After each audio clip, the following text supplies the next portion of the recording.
있는 것이, 그래서 다시 자녀를 위해서 기도하고 내 가정을 위하여 다시 힘써 하나님 앞에 기회를 놓고 나아가는 것이 하나님께 영광을 돌려드리는 것입니다. 오늘 욥기를 통해서 또 말꼬리 붙잡고 싸우는 그런 일들이 계속됩니다. 42절까지 가야 되는데 지금 이제 42장까지 가야 되는데 이제 12장입니다. 오늘의 제목은 나는 이런 사람입니다. 여러분은 어떤 사람입니까? 욥기에서 이제 엘리바스, 빌닷, 소발 세 명의 친구가 계속 욥을 뼈 때리는 소리를 합니다. 처음에 욥기를 보면 왜 이렇게 나는 잘 살았는데 뭐가 어그러져서 나는 이러지? 이 질문을 우리는 계속하고 욥기를 보고 또 자세히 보지 않으면 뭐가 뭔지 뭐가 옳은 소리인지 모릅니다. 욥의 친구들 오늘은 이제 소발이라는 사람이 제일 젊어요. 연장자부터 이렇게 나오는데 제일 젊으니까 혈기왕성해요. 욥한테 어떤 말까지 하냐면 야 네가 지은 죄에 비해서 하나님의 징계는 약한 거야. 까불지 말고 회개해. 이렇게 이야기합니다. 그런데 그 전에 이제 소발이 하는 이야기는 다 옳습니다. 다 옳습니다. 우리는 이 하나님의 말씀이 온전하고 진리고 다 옳습니다. 그런데 이 말씀으로 우리는 폭력을 행사할 수 있습니다. 여러분, 그 날마다 이 옳은 말씀을 어떻게 적용하면서 어떻게 사는 것인지, 울고 있고 뭔가 힘들어서 난리를 치는 남편에게 성경에 나를 사랑하라고, 아내를 사랑하라고, 죽게 하듯 사랑하라고 했는데 너는 왜 그러지 못하니? 이것은 성경 말씀이 폭력의 현장으로 변하는 것입니다. 너는 남편에게 복종하라고 했는데 너는 그따위밖에 못하니? 이 말은 분명히 옳은 성경에 지엄하신 말씀이지만 그것은 폭력의 현장의 칼이라는 도구로 그 상대방을 되게 하는 것입니다. 그래서 이 말씀이 어떻게 적용되는가는 참으로 중요합니다. 다사다난한 인간의 삶을 이해하고 내 삶을 풀어나가면서 살아가고자 할 때 우리는 생각합니다. 무엇이 답일까? 뭐가 우리가 인지하든 안 하든 그것은 대부분의 인과응보로 결론이 납니다. 그것은 이것입니다. 착하게 살면 복 받고 열심히 살면 잘 살게 되고 땅은 절대로 거짓말 안 한다는 우리 서영준 집사님 말씀. 거짓말해요. 태풍이 와서 휩쓸어버리고요. 비가 많이 와서 휩쓸어버리고요. 그의 기후가 너무 따뜻해서 탄저병이 와서 다 죽어버리고요. 땅은 거짓말을 안 해도 주위 환경이 그렇게 거짓말을 속여요. 콩 심은 데 콩나고 팥 심은 데 팥난다는 것은 이 세상의 이치인데 교과서에 그렇게 책으로 배우는데 우리가 살고 발디고 사는 이 땅에서는 전혀 다른 인상의 결과가 나옵니다. 그럴 때 우리는 당황해요. 그 끝은 하나님이 지금 일하고 계신가? 하나님 지금 졸고 계신가? 하나님은 내 인생에 관여 안 하시나? 그런 생각을 가끔 하기도 합니다. 엘리바스, 빌닷, 소발의 가르침. 너는 우리한테 한 수 배워서 희망의 길로 다시 나와야 돼. 계속됩니다. 조금은 다르지만 세 명이 조금씩은 다르지만 인과응보로 갑니다. 네가 그래서 그런 거야. 욥기 11장 7절부터 11절 옳은 말을 합니다. 이것은 소발이 욥에게 하는 말입니다. 자네가 아무리 연구해도 하나님을 알아낼 수 있겠는가? 자네가 전능하신 분을 완전히 찾아낼 수 있겠는가? 정말 맞는 말이에요. 계속 보겠습니다. 하늘보다 높은데 자네가 무엇을 할 수 있겠는가? 지하세계보다 깊은데 자네가 무엇을 할 수 있겠는가? 재보자면 땅보다 길고 바다보다 넓단 말일세. 이 세상에 하나님의 다스리심이 그분이 두루 다니시며 사람을 잡아서 재판을 여시면 누가 그분을 막을 수 있겠는가? 그분은 허황된 생각을 하는 사람들을 알아보시는데 악을 보고 분간하지 못하시겠는가? 네가 분명히 잘못을 했기 때문에 세세히 감찰하고 이 세상을 다스리신 그 하나님이 네 악을 보고 지금 심판한 거야. 하나님이 헛것을 받겠어? 너는 너가 의롭다고 까부는데 너는 제발 회개하고 희망으로 나와. 이 이야기를 하는 거야. 너무나 옳은 말이에요. 내가 고통받는 것은 광대하신 하나님 앞에, 네가 고통받는 것은 광대하신 하나님 앞에 죄를 지었기 때문이야. 너는 자각도 못한다. 너는 의롭다고 하지만 하나님이 일거수일투족을 보고 있어. 그러니 회개해. 너의 죄보다 하나님의 징계가 겁나 가볍거든. 이렇게 이야기합니다.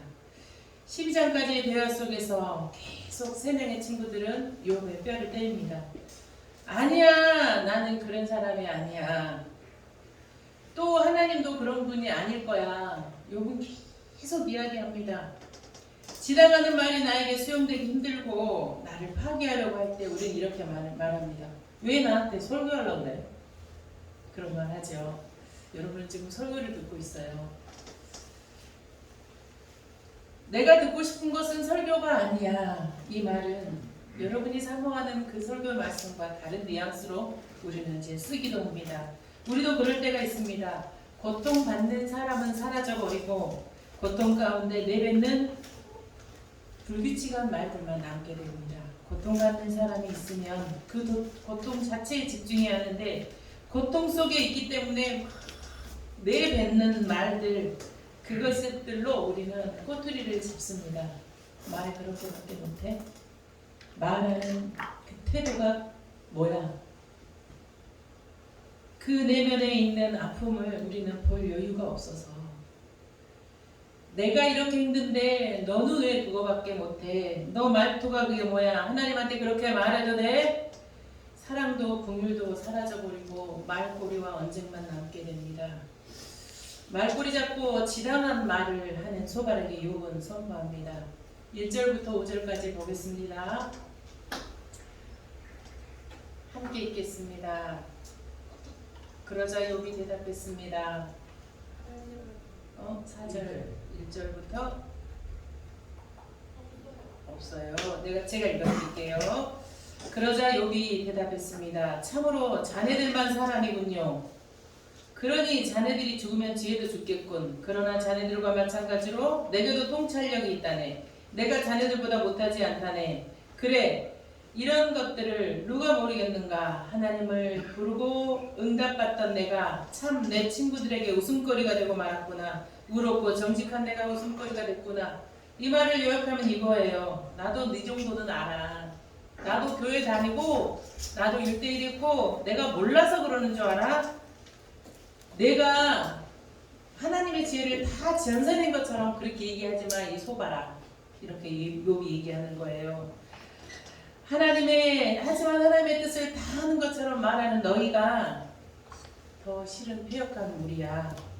나도 마음이 편안하고 잘 나가고 내 자식들이 내 말을 다 잘 듣고 한 번도 나를 지어박지 않고 내 삶에 기름기 잘 흐르고 평안할 때는 고난이 내 삶과 상관없는 사춘기 아이들의 그런 일들은 내 삶의 귀퉁이에 생각도 안 했어. 다른 일이었고 옆집 사람의 얘기였고 내 친구 자녀들의 이야기여서 제쳐두었는데 그럴 때는 나도 지나간 말을 했었어. 너희들처럼 통통한 말.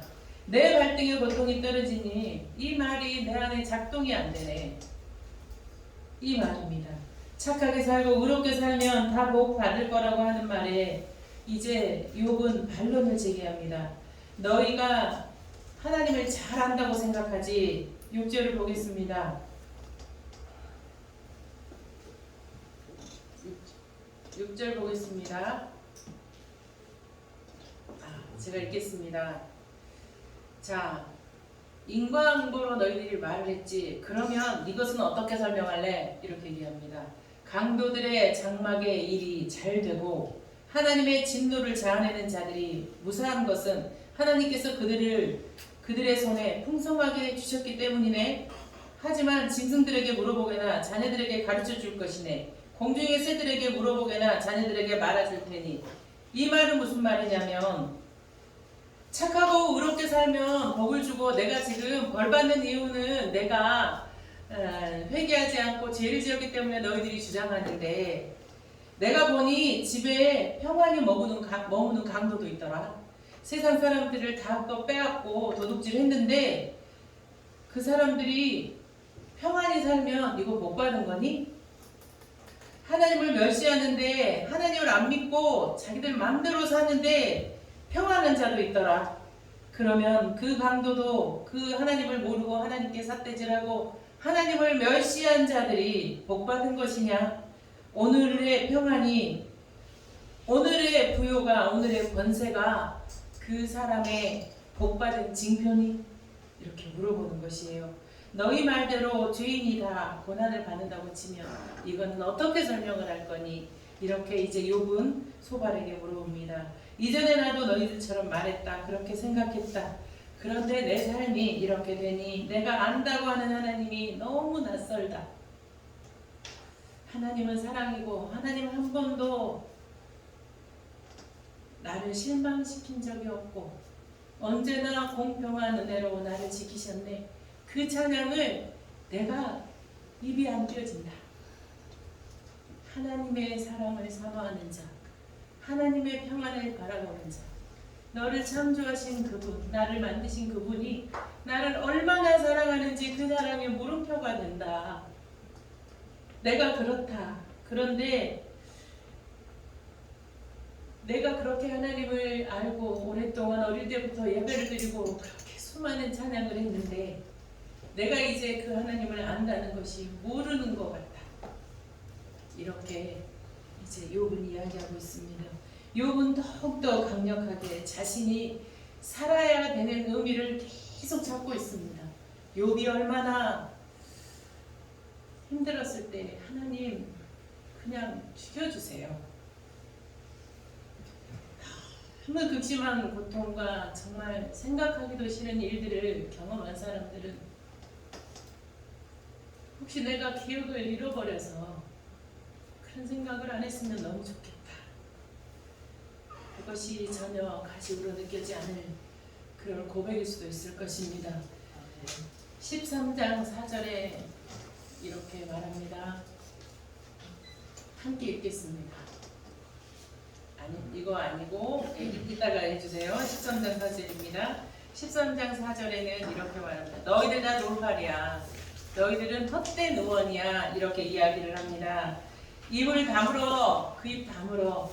차라리 그 입을 벌려서 나에게 나불나불하는 게 너무 고통이니까 그냥 좀 다물어 줄래? 이렇게 이제 부탁을 합니다. 여러분, 욥과 새 친구들의 다른 점은 무엇일까 생각을 해봤어요. 그것은 욥에게는 임상 실험이 있고요. 새 친구들에게는 임상이 없어요. 이것은 무엇이냐면 고난을 책으로 배웠어요. 여러분, 수영을 어떻게 배우나요? 수영은요, 그 바닷가에서 배우면 그 짠물이 이렇게 코로 딱 넘어갈 때 볼이 띵 하거든요. 그리고 뭐 담수에서 배워도 마찬가지고 그 용인 청소년 수영관에서 수영을 배우면 어떨까요? 락수물을 엄청 먹어야 되지요. 그 물을 갈 때 너무 비용이 많이 드니까 소독하기 위해서 계속 약품을 치죠. 네, 수영을 배울 때는 몸에 힘을 빼고 자 이렇게 호흡을 푸하 하면서 고개를 이렇게 젖히면서 하는 거야. 이렇게 배워서 이제 수영장에 딱 가요. 한 달 동안 달달달 수영은 이렇게 합니다. 수영 강습 교본을 한 책 하나를 달달달달 외우고 가서 수영장에 딱 들어가서 물을 한번 촥 코로 들어가고 먹어버리면 자기 생각과 되지 않는 그 꼬르륵 한번 하면 그 책에서 배웠던 모든 것이 헛되니 이 모든 것이 헛되다는 것을 알게 될 것입니다. 자, 이 세 친구는 책으로 고난을 배웠어요. 욥은 실제로 살고 있어요. 임상이 없다는 것은 역지사지를 할 수 없습니다. 저는 오랫동안 평신도 했습니다. 그래서 저는 평신도의 삶에 대한 임상 실험이 너무나 많습니다. 제가 아이들의 연산을 학습시키는데 4학년이 6학년 거를 거뜬히 해내는 것을 볼 수 있습니다. 저는 이것을 엄마들에게 이렇게 얘기합니다. 제가 우리나라에서 아마 이 일을 참 잘하는 사람 중에 한 100명 중에 안에는 될 거예요. 왜냐하면 저에게는 10년간의 임상이 있고 김근호, 김신희를 키운 그 임상이 저에게 있으니 이렇게 하면 될 거다라는 어느 정도의 확실한 실험의 결과가 있기 때문에 여러분의 자녀들은 여기에 맡겨만 놓으면 이것을 수용할 수 있는데 이것을 다 이행할 수 있는데 안전하게 훈련받을 수 있습니다. 이런 이야기를 합니다. 저는 평신도였기 때문에 여러분이 어떤 마음으로 그 자리에 앉아 있는지 제가 설교를 지겹게 하면 여러분이 어떤 마음인지 너무나 잘 압니다. 그리고 여러분이 어떻게 사는지 많이 알지요. 그리고 믿지 않는 가정에, 믿지 않는 남편에, 믿지 않는 자녀들의, 믿지 않는 시댁에, 믿지 않는 친정에 이런 것들에 대해서 저는 너무나 흑수저이기 때문에 또 임상이 저에게는 또 있습니다.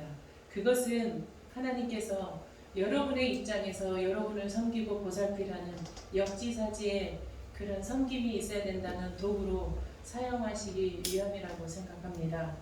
임상이 있다는 것, 교회에서 배운 성경 지식, 내 체험, 알량한 지혜를 가지고 우리는 재판하고 판단하고 이제 가르치려고 하는 이들이 종종 있습니다. 저도 그렇습니다. 임상이 많은 사람은 하나님의 말씀을 뒹굴었던 사람입니다. 어떻게 하면 내가 의롭고 온전한 하나님의 말씀을 살아내볼까, 그 수준에 맞게 살아내볼까 고민하고 뒹굴었던 사람이 임상이 있는 사람입니다.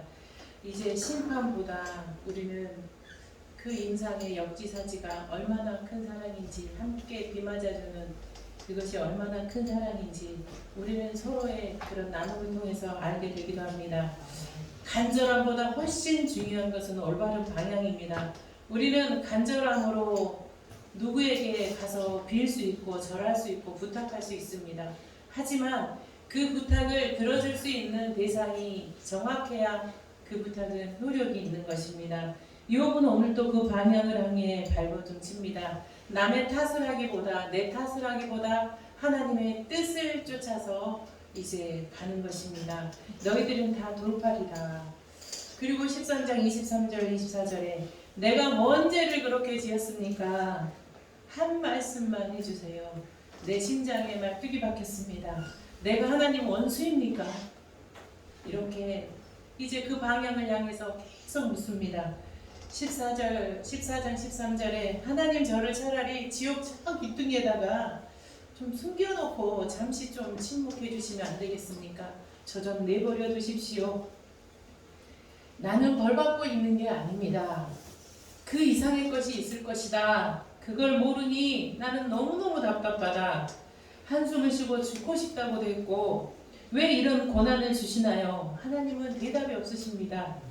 왜 대답이 없으실까요? 나중에 대답합니다. 진행 중이시기 때문에. 아직 공사 중이시기 때문에 대답을 하지 않으십니다. 이 과정에서 우리도 모두 다 저마다 인생의 그런 과정을 겪고 계시는 여러분들 절대로 잊으면 안 되는 사실을 저는 여러분에게 오늘 말씀드리려고 합니다.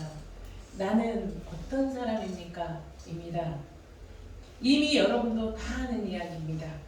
나는 이런 사람입니다. 나는 하나님께서 지으신 사람입니다. 나는 진흙입니다. 하나님은 토기장이십니다. 사랑과 정성을 다해서 저를 빚어가시는 그 하나님을 인정하는 것입니다. 처음부터 내 삶은 그의 손에 있었다는 것. 오늘도 하나님은 나를 빚어가시기를 원하신다는 것. 내가 점점 굳어가서 이상한 모양으로 변해가는 나를 다시 물레를 돌려서 부드럽게 하셔서 우리를 더욱더 빚어가시기를 하나님은 원하십니다. 12장 10절 욥은 하나님의 다스리심을 선포합니다. 함께 읽겠습니다. 모든 살아있는 것들이 몸이 그 손에 달려있고 모든 사람의 호흡이 그의 손에 달려있는 것이네. 자, 똑같은 말이에요. 소발이 똑같은 말을 했어요. 그런데 이제 똑같은 말을 또 욥이 소발에게 해요. 이 세상 모든 만물을 하나님이 다스리시고 그의 손에 있어. 자, 그러면 이제 하나님의 다스리심을 욥이 선포해요. 어떻게 내가 어떤 사람이라는 것이 이제 규정되면 우리는 좀 괜찮아질까요? 나는 어떤 사람입니까? 아, 나는 진흙이고 하나님은 토기장이시니까 하나님이 나를 마음대로 이제 빚으시겠네? 여러분 혹시 불안하십니까? 하나님 손에 맡겨진 게 불안하십니까? 왠지 내가 뭔가 버텨야 될 것 같죠? 나는 뭐 해야 되나? 하나님 믿어도 되나? 네, 믿어도 됩니다. 성경에 하나님은 완전하시고 변함이 없으시고 성실하시고 가장 선한 길로 인도하시는 하나님이신 것을 믿으면 그렇게 맡길 수가 있습니다. 우리의 삶을 궁극적으로 변화시키는 일은 고난 속에서 일어납니다. 그때 우리 하나님은 우리가 생각할 수 없는 일을 행하십니다. 이거 낫게 해달라고 하나님께 울면서 기도했습니다. 너는 내게 부르짖으라. 그래, 네 아픔을 가지고 네 어려움을 가지고 나와라. 그러면 그렇게 나왔는데 하나님께서는 내가 알지 못하는 크고 비밀한 것을 우리에게 보여주십니다. 하나님은 우리의 마음을 토할 수 있는 가장 안전한 상대라는 것을 여러분의 삶 속에 믿습니까? 그 결과는 남 탓을 내 탓으로 또 하나님 뜻으로 결론 짓게 합니다. 고난의 과정은 굳어버릴 우리를 다시 빚어가는 하나님의 지으심의 과정입니다. 고난은 우리가 생각하는 것보다 훨씬 더 큰 하나님의 은혜 안에 있는 하나님의 역사의 현장입니다. 말했지만 다시 내가 말할게. 나 망했어. 자식들 다 죽고 나 망했고 나 병들었어. 그런데 그런 나도 하나님의 백성이야. 욥은 이렇게 이야기하고 있습니다. 내가 누구인지 설명하는 욥. 욥은 자신이 어떤 사람인지 설명합니다. 살아가는데 나는 누구인지 알고 사는 것은 너무나 중요합니다. 자기 인식이 너무나 중요합니다. 4절을 다시 보겠습니다. 함께 읽겠습니다. 하나님을 부르고 응답을 받았던 내가 참 내 친구들에게 웃음거리가 되고 말았구나. 의롭고 정직한 내가 웃음거리가 됐구나. 이것이 욥의 정체성입니다. 욥은 하나님을 부를 수 있는 사람입니다. 나는 하나님을 부를 수 있는 사람이야. 나는 하나님을 부르는 사람이고 나는 하나님께 아뢰는 사람이고 그 부르짖음에 하나님은 응답을 하시는 분이야. 이것이 욥의 정체성입니다. 나는 하나님과 소통하는 사람이고 하나님은 내 기도를 들으시는 분이야. 나는 하나님의 자녀야. 나는 죄 없는 사람이 아니라 나는 하나님의 자녀답게 살려고 몸부림치는 사람이야. 하나님 앞에 자신의 신분과 그 신분에 맞게 살려는 몸부림이 욥의 정체성이고 여러분의 정체성입니다. 돈, 다이아몬드, 윙크코트, 큰 집, 벤츠, 높은 지위, 명예 모두 사라지는 것입니다. 이것은 있다가도 없어지고 없다가도 있는 것입니다. 나의 진정한 나됨은 하나님의 자녀인 것입니다. 그리고 하나님의 자녀로 의롭고 온전하게 살려고 몸부림치는 삶, 그것이 나의 자존감이고 영원히 사라지지 않을 나의 가치관입니다. 그런데 그 인식의 근거를 우리는 소유에 근거합니다. 내가 얼마나 재산이 있는지 그것을 인식의 근거로 삼기도 합니다. 나 돈 있거든, 부자거든, 내 아들이 어떤 사람이거든, 내 남편이 뭐하고 있는 줄 알아? 이렇게 이야기합니다. 나는 하나님께 사랑받는 존재. 어떤 경우에도 이것을 여러분의 가치로 삼아야 합니다. 나의 진정한 나됨은 하나님의 자녀인 것입니다. 그리고 하나님의 자녀로 의롭고 온전히 살려고 몸부림치는 삶, 그것이 나입니다. 어떠한 경우에도 성도들에게 절대로 없어지면 안 되는 것, 이것. 나는 하나님께 사랑받는 존재, 그리고 하나님 앞에 몸부림치는 것이 나라는 것. 이것이 무너지면 여러분 다 무너지는 것입니다. 욥이 말합니다. 나는 이런 사람인데 너희들은 내가 재산을 잃었다고, 내가 병들었다고, 내 자녀가 다 죽었다고 나를 무시하고 조롱하는 거지. 이것이 사절의 말씀입니다. 그런 것 없어도 나는 나거든. 여러분은 어떻게 여러분을 정의하십니까? 인간이 자기 마음대로 뭔가를 할 수 있을 것 같고 세상의 중심, 주인공이라고 내 마음대로 그렇게 세상을 살 때도 있었습니다. 잠깐 그렇게 내 마음대로 세상이 움직여줄 때가 있었죠. 죄인은 잠시 형통할 수 있습니다. 너희의 평안이 너희의 은혜 안에 있는 그런 삶들이 너희의 의때문하고 너희들이 잘해서 그랬다고 착각하지 말라. 하나님은 의인에게 뜻이 있어서 고난을 줄 수 있는 분이다. 하나님은 주권자이시다. 뭐 고난받으면 무조건 죄인이라고, 너희는 의인이어서 너희들이 뭘 그렇게 잘해서 잘 사는 것 같으니? 아니야, 하나님이 주관하시는 거야.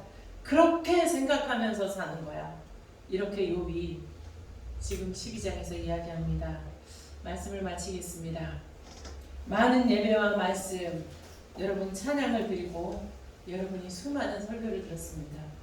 그럴 때 여러분에게 가장 위로가 되고, 여러분이 그럼에도 불구하고 다시 일어서서 기도의 자리로 다시 나갈 수 있고, 다시 여러분이 엄마로 아빠로 그렇게 자녀로 살아갈 수 있는 그 말씀은 무엇입니까? 여러분에게 그런 말씀이 있습니까?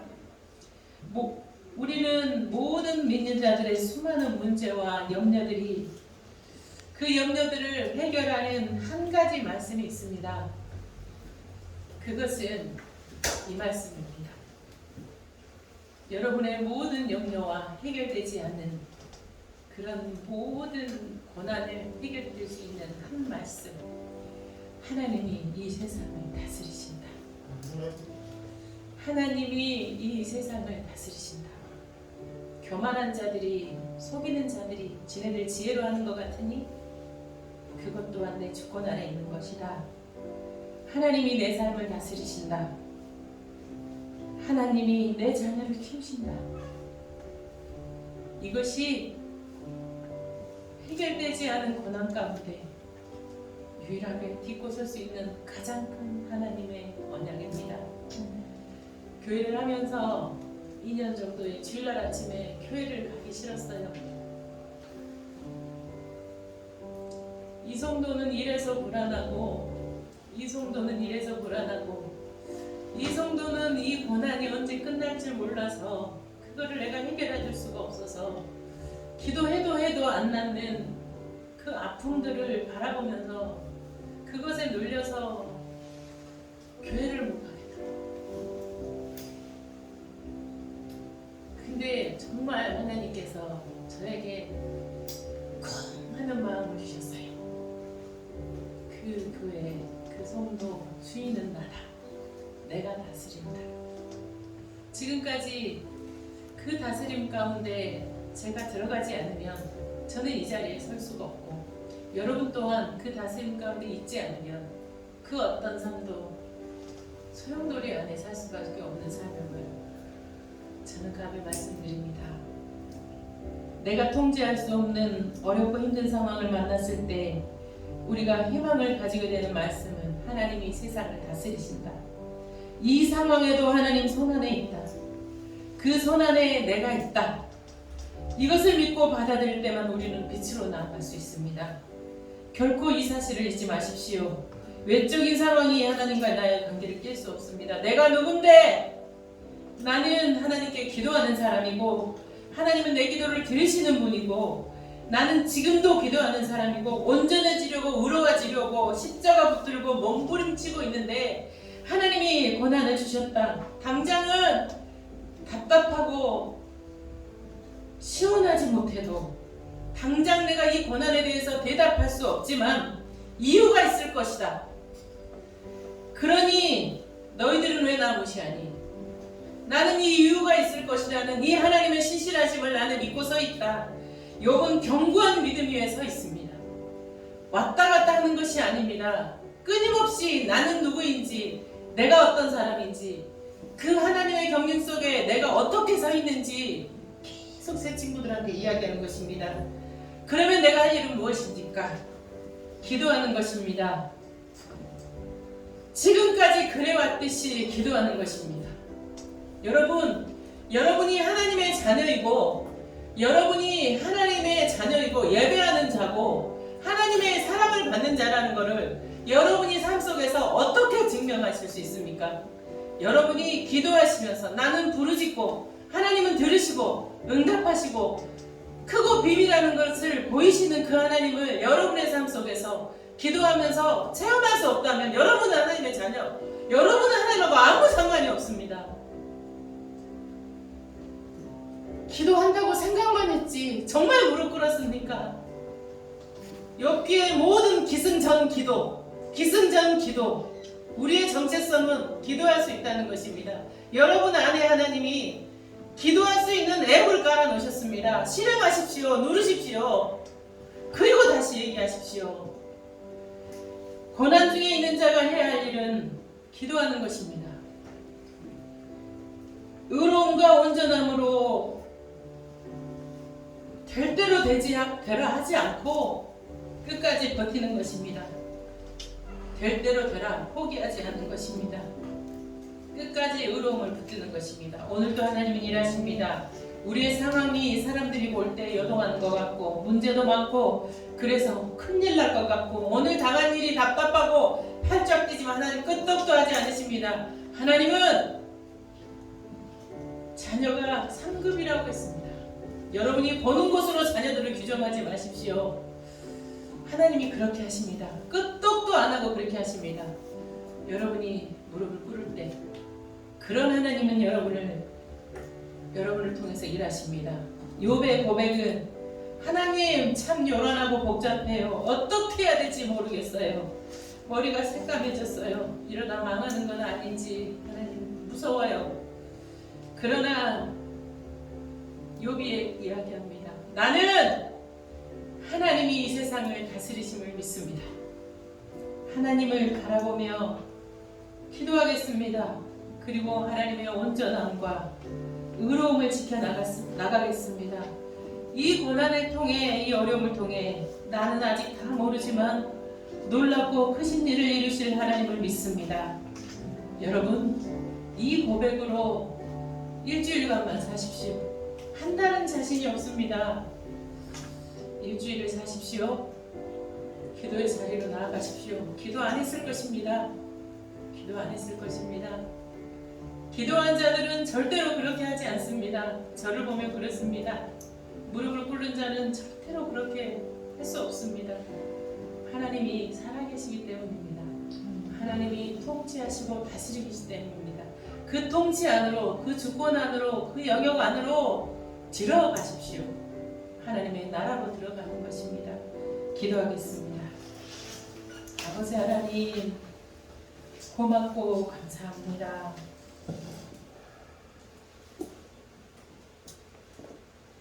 하나님은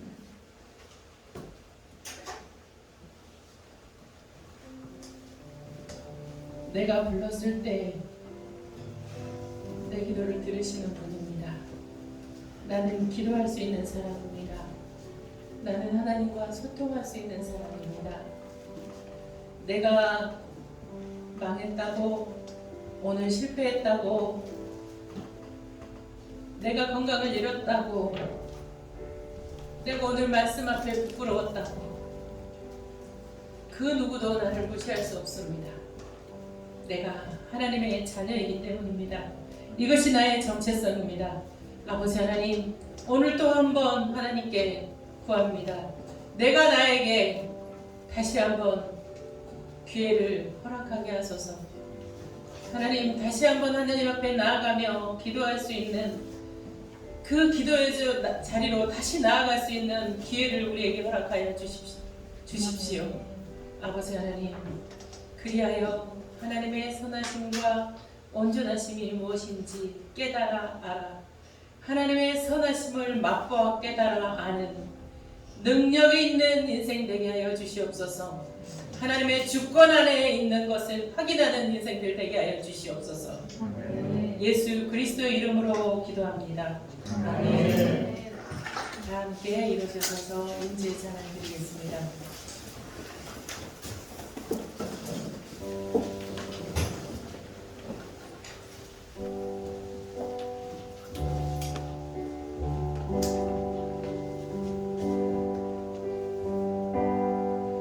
하늘의 문을 여소서 이곳을 주목하소서 주를 향한 노래가 꺼지지 않으니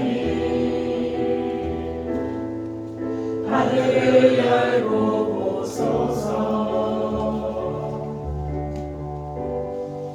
이곳에 임재하소서 주님을 기다립니다. 기도의 향기가 하늘에 닿으니 주여 임재하여 주소서 이곳에 오셔서 이곳에 앉으소서 이곳에서 드리는 예배를 받으소서 주님의